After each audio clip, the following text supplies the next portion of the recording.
Namaste. So, we start a new series today on Thoughts and Aphorisms. These were mostly written around 1912, 1913, 1914. And the mother had a very interesting observation she made to these Thoughts and Aphorisms. She says these were written when you read them, it appears that Sri Aurobindo is transiting from the highest layers of the mind into the supermind. So we'll see, suddenly he gives us a vision which the mind finds very difficult to comprehend. And it gives a shock to the mind, and in a certain way, suddenly prepares us with its, of course, beauty and charm, I would say, but also by the sense of sudden vastness and suppleness that the aphorism creates. And of course, many of them we have the mother's revelations or explanations. But instead of categorizing them as jnana, bhakti, and works, I'll go rather by all life is yoga, the great thing that Sri Aurobindo has revealed to us. And the focus, the angle of vision will be the new creation. Because this is the whole purpose. If you look at Sri Aurobindo's great transition after 1910, so he had already arrived at all the peak realizations, not only experiences, but realizations of the old yogic systems. And he was now moving toward the new creation, first to arrive at it himself and then to bring it down to earth. So, with this prayer that these aphorisms help us to make our mind, our heart, our life, our body, our consciousness ready for the new creation, we can start with the very first one.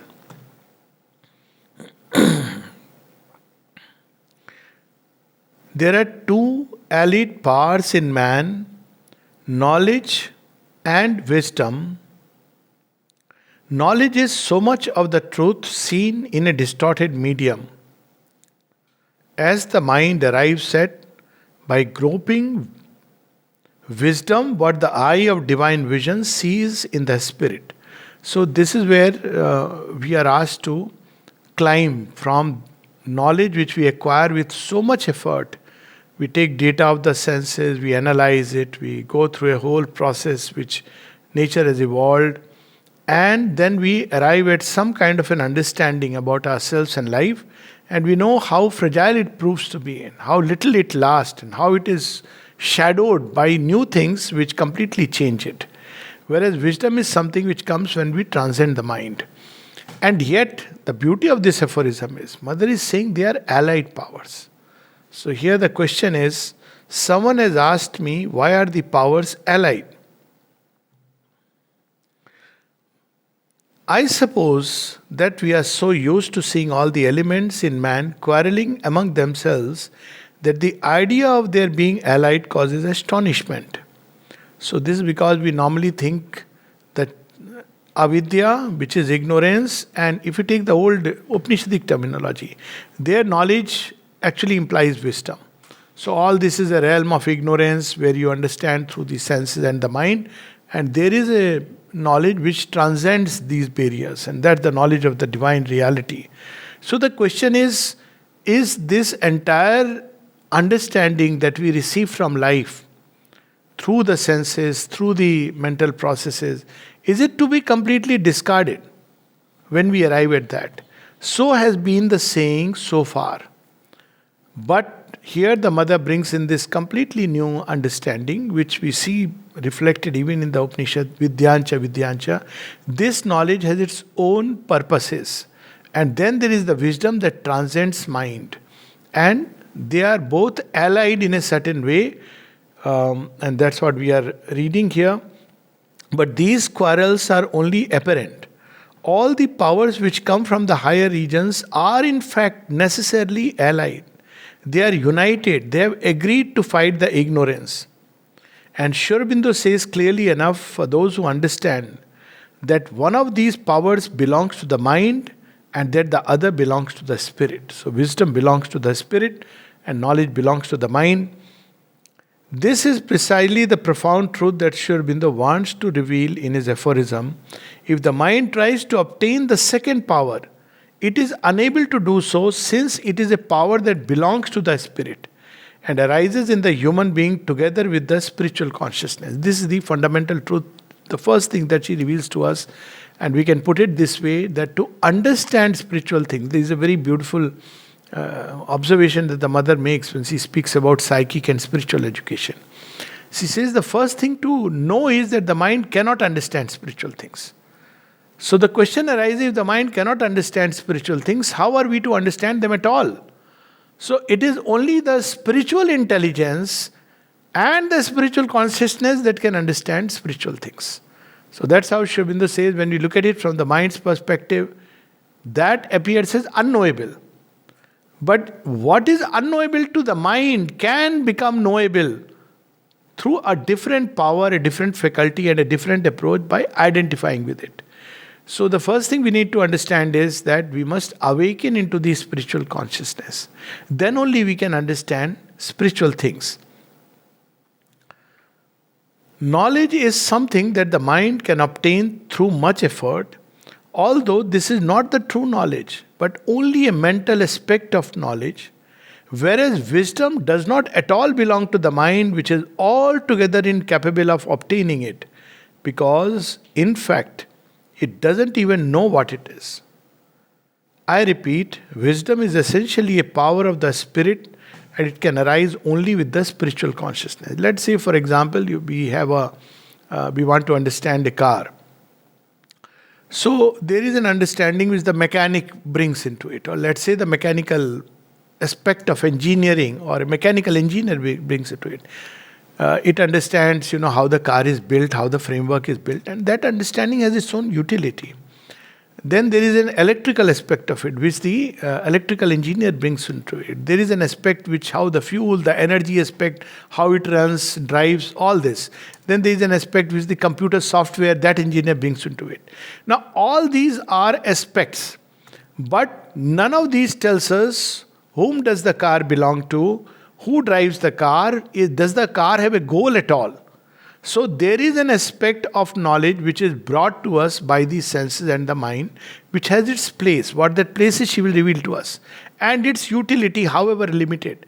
But that intelligence which brings this kind of knowledge is not capable of understanding about the Creator, about the goal of life, about its dealings with the Creator's dealings with His creation. So that's where she is drawing a line, that if you want to understand the Creator and the deeper mysteries of creation, you have to transcend and awaken the spiritual consciousness. It would have been interesting to ask what Sri Aurobindo means when he speaks about the truth seen in a distorted medium. First of all, what is this distorted medium, and what does the truth become in a distorted medium? So mind is a distorted medium. So how does it distort? One, it fragments the one reality. So that's why, as I was saying, that we cut things into bits and pieces. And I think just before beginning, that's what we were mentioning, that you'll see that traditional paths, you'll see Jnana Yoga, Bhakti Yoga, Karma Yoga, as if they are separate and exclusive. Now, can we imagine that one can arrive at Karma Yoga without bringing the heart into it? I'm not even talking of the Gita's Karma Yoga, which is integral by its very nature. At least it's the triple path. Can we really arrive at it without putting our heart into it? Can we arrive even at Jnana Yoga without having love for that greater self that we are seeking? Similarly, can we arrive at the fullness of Bhakti if we know not what our lover wants from us? Can we arrive at the fullness of Bhakti if we are not ready to serve him? So life is organically a complete movement. But the mind cannot understand it. So it puts things into bits and parts, picks up a bit and part and tries to understand it and makes a whole philosophy out of it.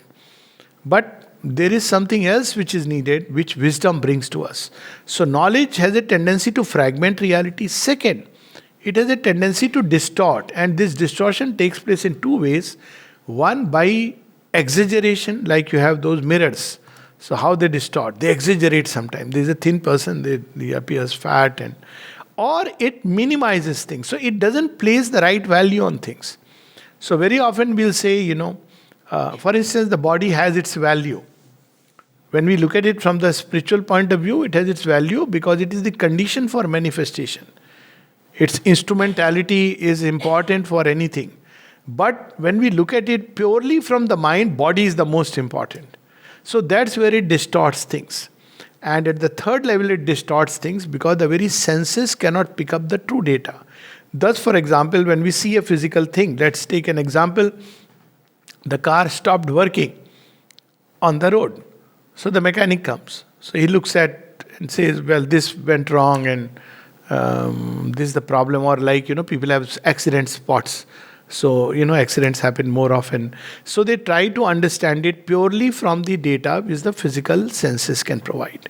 But there is another data which is operating, which is about the play of forces, vital forces, mental forces, forces of other world, of which it has no idea. Even when the driver is driving and there is a mechanical problem, why he suddenly got blinded, why there was an accident. So there is a whole world that the mind cannot really fathom, and therefore there is the knowledge which comes is incomplete, fragmented and distorted. It doesn't give us the true sense of what happened. So now, as always, what Sri Aurobindo says can have several levels of meaning. One is more specific, the other more general. In the most specific sense, the distorted medium is the mental medium which works in ignorance and which is therefore unable to express truth in its purity.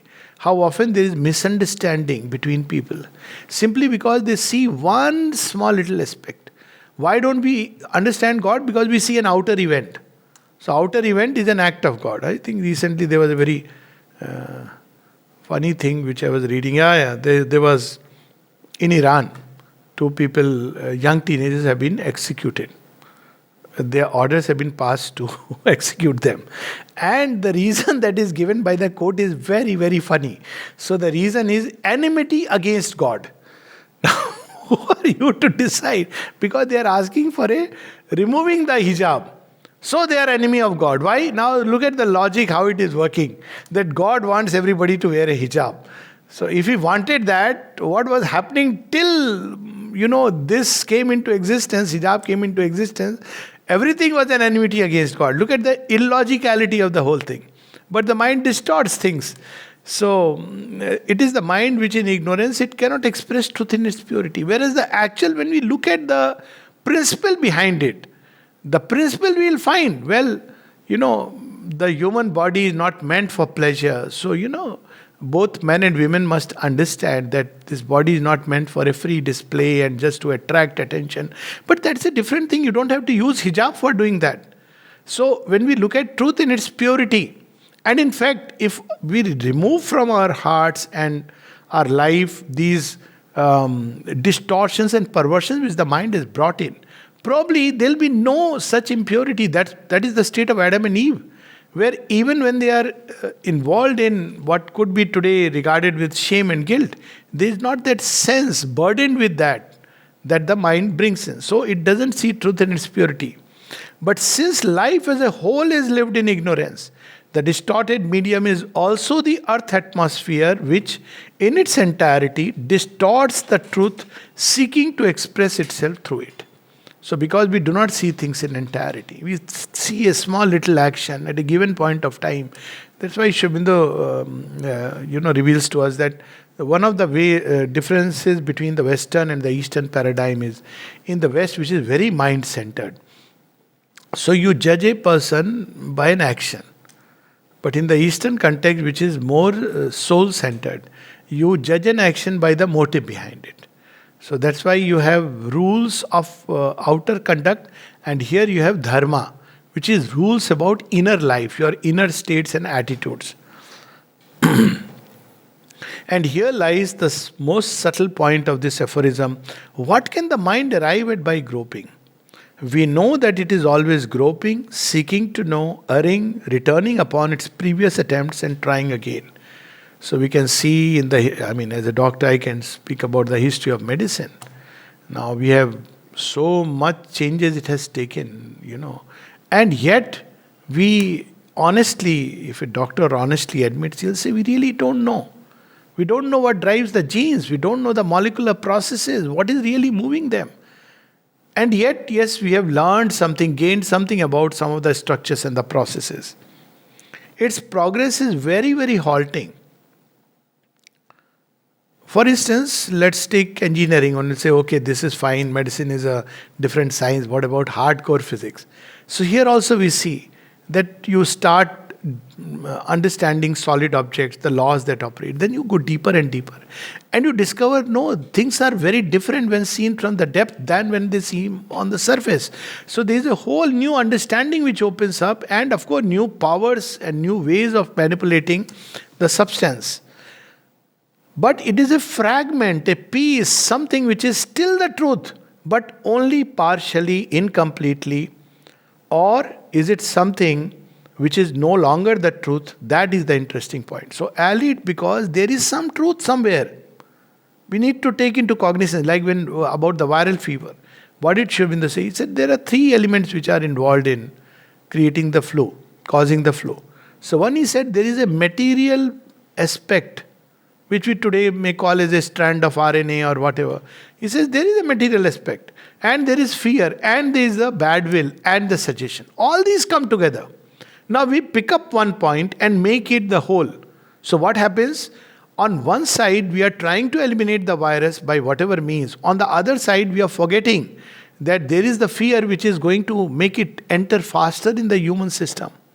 On one side, we are using vaccines, but we are forgetting that the natural responses of the immune system, that is being marred, maimed. So this is why this knowledge, which is valid in a limited way, loses its significance, and sometimes it is no truth at all. That also the mother speaks about. We are used to being told, perhaps we have also repeated many times, that one can only have partial, incomplete, fragmentary knowledge, which therefore cannot be true knowledge. This point of view is rather trite. One need only to have studied a little in life to be aware of it. However, what Sri Aurobindo means by the truth seen in a distorted medium is far more interesting than that. So that's what we are speaking in the beginning. One way is to completely debunk this entire thing as a ignorance, an illusion. But here he is not using the word illusion and ignorance the way it is understood, that this is ignorance, that is knowledge. Ignorance is partial knowledge. You have to make it more complete, which is the effort of both the spiritual seeker as well as of science. When you make it complete, then you discover the total reality and the place of that little element in that whole. This is going to be the new consciousness. It will see things globally, but without missing out the little detail. So that's what we see in Mother and Sri Aurobindo. Somebody asked the mother, see, one of those things so beautiful, that mother, why do we have filters in the ashram? Because, you say that it's not bacteria which causes disease, bacteria and viruses, but it is your inner state. So look how mother explained. She said, yes, but how many of you are in a state of consciousness to open directly by faith to the grace? The fact is, and then she says, lamentably, even here in the ashram, most people live in the material consciousness. So you need material means. Now, when you look at it, you understand it from a different perspective altogether. Otherwise, we'll find it very difficult to understand. People make these either or positions, which the mind typically makes. There is a position which people take, I'll never take any allopathic medicine. But I'm ready to take homeopathy, I'm ready to take Ayurveda medicine. Some take an extreme position, I'll not take any medicine. And I know of someone who actually literally died. It was a very outwardly a tragic thing. Inwardly, I don't think it was a tragedy. Young boy. Young means in his 40s, 50s. He was in ashram for some time, then left and went away. Started isolating himself, living alone, and he would wear a dhoti and stay meditation. A lot of people, got drawn. I had to go and meet him because his mother was not well. So I said, either you bring her here. So he can't come out. So he requested me through some people. I said, okay, I'll come and see, because, honor it, he was many years here. So I went and saw, and I could see that he is still the mind which is trying to create an either or situation. So he had a little, once a sepsis in the leg, and he said, no, I'll use only inner means. And slowly it became very serious. He was admitted in the in one of the hospitals, and by then it had spread, and well, he lost his life. Now, not that I'm not saying it is a tragedy. Probably it was necessary for him to change over, because he had taken a course of yoga, in my little opinion, humble opinion, which was not really Sri Aurobindo's yoga, but he felt that he is on that path, and it was a changeover which was necessary. But it's important to understand that everything has its own place. Sometimes the mother would say, "Don't take medicine." Sometimes she would say, "Take medicine." Sometimes she would say, "Take the medicine and have faith in the grace." So this either or position that the mind creates, we have to understand we are a world in transition. All this, so ignorance has its place, knowledge has its place, wisdom has its place. So she is saying, what we have to, however, do is remove the distorted medium. So meaning thereby that we have to see things in a greater and greater totality just as they are. So virus aggrandized is a distortion. It has its place. Nobody is denying its rightful place in the evolution of disease and immunity. It has its place. It's the first creature which comes on earth, prokaryote. That's how, for 2 billion years that fellow lasted. So it knows how to adapt itself. And that knowledge should make us understand that every time you aggressively attack it, it will mutate. It has mastered the art of mutation. 2 billion years, not a single species have ruled this earth the way it has. Because it was the first life form. So life tries to establish itself, prokaryote. So it tries to establish itself, and then finally it created these little, what can be called as nucleic acid, and so it had to stabilize. So it has a tremendous power of enduring and returning. You have to find another way. So now see, there is a truth which the mind distorts. If you look at it from another perspective, you will find better ways of dealing with it. Truth itself takes on another aspect. In this medium, it is no longer the truth but a distortion of the truth. Consequently, what can be seized of it is not a fragment which would be true, but an aspect, the false appearance of a truth which has itself melted away. Religions is a classic example. As Sri Aurobindo says that we have a tendency to say just because a group is practicing a certain thing, it is religious and therefore divine. We don't know. Truth may have receded, as Sri Aurobindo says, into the secrecy of its silence. Behind the propaganda, far away from the propaganda, the din and the noise. To imagine that any god would be happy sitting there with all the great noise being made on loudspeakers. So that's where, but we still think that debates on this religion versus that religion, but there is no religion left anymore. So even where there was truth, it becomes now a falsehood. It's just an appearance is left. So she says, I am going to give you an image to try to make myself understood. It is nothing more than an image. Do not take it literally. If we compare its essential truth to a sphere of immaculate, dazzling white light, we can say that in the mental medium, in the mental atmosphere, this integral white light is transformed into thousands and thousands of shades, each of which has its own distinct color because they are all separated from one another. And of course, each becomes a world. So you have the darker shades. But see, in the origin, if you get back to the one reality, you can say that there is the one reality expressing through all this. Life changes. But here, that's not how the mind sees. The medium distorts the white light and makes it appear as innumerable different colors. Red, green, yellow, blue, etc., which are sometimes very discordant. So when we live with the mind, we are not able to see that integral reality, not even that true reality of which this is a distorted expression. So I remember at some place, there was children nowadays, they a lot about trauma and, child got trauma from the parents. And we never grew up like that. Even if parents give us a little, sometimes a beating, we didn't say trauma. Why? Because innately we knew, okay, behind it there is love.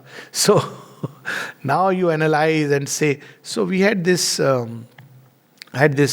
child who was suffering because of this. My mother used to beat me. I said, yes, I understand. This is not done. This is not a way to... But tell me one thing. Was there love behind it or not? Now you see, the moment you understand that there is love behind, the whole thing changed. There was a smile. Then I spoke to the parent, do you love your child? Yes. I said, I too believe it. Is this the expression of love which is the best way to express? They understand it's a very distorted way. I said, your purpose will not be fulfilled. So you see, when we look at the surfaces, how much discordant notes it can create. But when we look within and see how love is operating, how wisdom is operating, how what we regard as something which is bad event, tragic, is actually a grace, when we are able to see the white and the shade. But when we see only white, then we discard it completely. Or when we see only the shades, then we say, see, what is this creation? God has been very cruel. So here she is revealing to us why discordance comes. And the mind seizes not a little fragment of the white light or the white sphere, but a larger or smaller number of little lights of various colors with which it cannot even reconstitute the white light. Therefore, it cannot reach the truth. It's like we try to judge a person by, this is one kind of act, that is another, this is a good act, this is a bad act, and you are trying to make you cannot understand a person like that. That's why other day there was somebody talking about Rama. I said, see, you can't judge Rama based on this action or that action. If you want to understand Rama, see that personality that Valmiki has portrayed. When you know Rama that way, then you understand that there is a divine movement in everything. Otherwise, you cannot understand Rama, because you are picking up things from here and there and trying to reconstitute a Rama which is not Rama at all. Therefore, it cannot reach the truth. It does not possess fragments of truth, but a truth that is broken up. It is a state of decomposition. The truth is a whole and everything is necessary. How beautifully. Matter is needed. You can't discard atoms. They have their own place. In fact, when atoms were split, Mother said it's a dangerous thing. Why? Because when you split an atom, you are splitting the original building block. After atom, what came up? Fusion. So she says that fusion is the way that one should go about of releasing energy. See, the whole understanding changes. Not fission, but fusion, which is the way the world is turning today. So, the truth is whole and everything is necessary. The distorted medium through which you see, the mental atmosphere, is unsuited for the manifestation or the expression or even the perception of all the elements. And one can say that the better part is lost. So it can no longer be called the truth, but rather something which in essence is true and yet no longer so at all in the mental atmosphere. It is an ignorance. So, if we want the new creation, we have to come out of this mental atmosphere, this distorted way of looking at life, which the mind generates. That's why the first step is to find the psychic and the divine consciousness, to ascend into the higher ranges of the spirit. So, to summarize, I shall say that knowledge, as it can be grasped by the human mind, is necessarily knowledge in ignorance. One could almost say an ignorant knowledge. There is a truth behind it. When you say somebody hit and the person got injured, it is true. But there is a whole world behind it, which we cannot comprehend. And then she defines wisdom. Wisdom is the vision of truth in its essence and of its application in the manifestation. That is true wisdom. So this because see how the mind creates oneness. So it says all is one. Everything is one. We should all mix and match and meet together, let's party together. That's not wisdom. That's again misapplication of a truth because we don't know it. We are reducing it at the level of the mind which cannot catch that reality.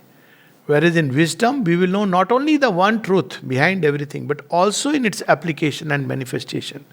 And that's why God does not deal the same way with different people. He deals differently because He is wise. If He standardized everybody and everything, the way mind understands God's dealing, then He would no more be God, but simply a machine. Namaste.